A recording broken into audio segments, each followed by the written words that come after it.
নমস্কার বন্ধুরা, সীমাস কিচেনে আপনাদের স্বাগত। আজকের আমার রেসিপি মুসুর ডাল দিয়ে দারুণ টেস্টি আর হেলদি পিঠের একটা রেসিপি। পৌষ সংক্রান্তিতে আমাদের বাড়িতে অনেক রকম মিষ্টি পিঠে হয়। তো যখন মিষ্টি পিঠে খেতে খেতে আর ভালো লাগে না, তখন এই পিঠেটা বানিয়ে ফেলবেন, খেতে দারুণ লাগবে, সঙ্গে হেলদি তো আছে।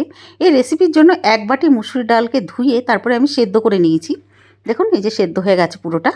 আমি কিন্তু নুন টুন কিছু দেইনি, এমনি সেদ্ধ করে নিয়েছিলাম। এবার কড়াইতে 1 চামচ ধনে, 1 চামচ জিরে আর কয়েকটা শুকনো লঙ্কা নিয়ে ড্রাই রোস্ট করে নেব।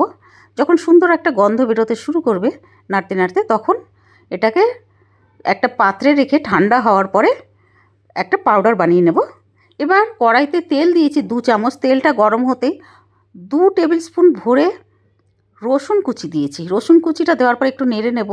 একটু কাঁচা গন্ধটা যেই চলে যাবে তখন পেঁয়াজ দিয়ে দেবো 2টো বড় সাইজের। পেঁয়াজটা দিয়েও নাড়তে নাড়তে যখন পেঁয়াজের কালারটা এরকম চেঞ্জ হয়ে যাবে, তখন সেদ্ধ করে রাখা মুসুর ডাল দিয়ে দেবো। মুসুর ডাল দিয়ে হাই ফ্লেমে এবার নাড়ব। বারে বারে নাড়তে হবে যাতে এই যে ডালটা একটু ভেজা ভেজা ভাবটা আছে না, এটা শুকিয়ে যায়, তাহলে আমাদের পুরটা ভরতে সুবিধা হবে। এবার দিয়েছি স্বাদ মতো নুন। নুন দিয়েও এবার নেড়ে নেব। এবার দিয়ে দেব 1 চামচ চাট মশলা। চাট মশলাটা দেওয়ার পরেও নেড়ে নেব। এটা বন্ধুরা খেতে দারুণ লাগে কিন্তু। এবার কিশমিশ দিয়েছি। কিশমিশ একটা কিশমিশকে আমি 2 টুকরো করে নিয়েছি। আর সঙ্গে দিয়েছি ভেজে রাখা যে মশলাটা, ওইটা দিয়েছি, পাউডার বানিয়ে নিয়েছিলাম গ্রাইন্ডিং জারে দিয়ে। দেওয়ার পরে এবার নাড়তে হবে হাই ফ্লেমে, বারে বারে নাড়তে হবে। নাড়তে নাড়তে বেশ কিছুটা শুকিয়ে গেছে দেখুন। এবার দিয়ে দেব চীনাবাদাম, পিনাট। চীনাবাদাম একটু ভেজে নিয়েছিলাম, তারপরে একটু টুকরো করে নিয়েছিলাম চীনাবাদাম, হাফ বাটি মতো নিয়েছিলাম। ওটা দিয়েও নেড়ে নিয়েছি হাই ফ্লেমে। 4 থেকে 5 মিনিট এইভাবে আমি নেড়ে নেব। এবার কড়াইতে দিয়েছি 1 বাটি জল আর সঙ্গে একটু নুন। একটু নেড়ে নেব যাতে নুনটা জলের সঙ্গে মিশে যায়। এবার 1 বাটি দিয়েছি মার্কেটের চালের গুঁড়ো। চালের গুঁড়ো দেওয়ার পরে এবার বারে বারে নাড়তে হবে, অনবরত এইভাবে নাড়তে হবে। নাড়তে নাড়তে দেখুন একটা ডো মতন তৈরি হয়ে গেছে, আটার ডো, যেমন রুটি বানায় না, ওইরকম একটা ডো তৈরি হয়ে যাবে। আমি ফ্লেম কিন্তু একদম লোতেই রেখেছি, লোতে রেখেই করেছি এটা। এবার এটাকে একটা থালাতে ঢেলে নেব। তারপরে আটা মাখার মতন এরকম মাখতে হবে। এবার ভালো করে মাখার পরে যখন পুরো একটা স্মুথ একটা তৈরি হয়ে যাবে আটার মতন, তখন হাতে একটা বড় একটা লেচি মতন নিয়ে একটু ময়দা দিতে হবে। ময়দা দিয়ে এটাকে রুটির মতন বেলতে হবে। বন্ধুরা একবার অবশ্যই বাড়িতে বানিয়ে ফেলবেন, খেতে দারুণ লাগে। আমিও এবার প্রথম বানিয়েছি, কিন্তু খেতে দারুণ লেগেছে। আর হেলদি তো আছে, মুসুর ডাল কতটা হেলদি বন্ধুরা আপনারা সবাই জানেন, প্রোটিনে একদম ভরপুর মুসুর ডালটা।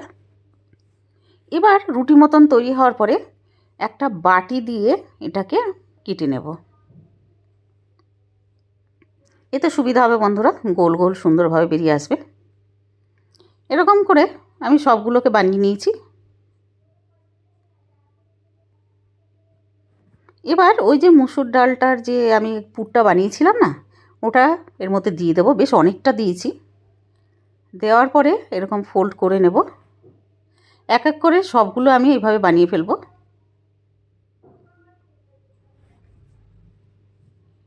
এবার আমি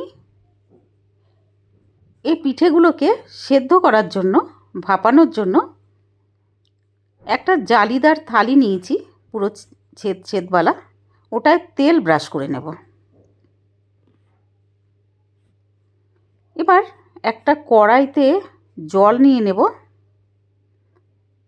2 বাটির মতন আমি জল নিয়ে নিয়েছি। ওর মধ্যে একটু লেবু ছেড়ে দিয়েছিলাম, তারপরে ওটাকে ফুটতে দিয়েছি জলটাকে।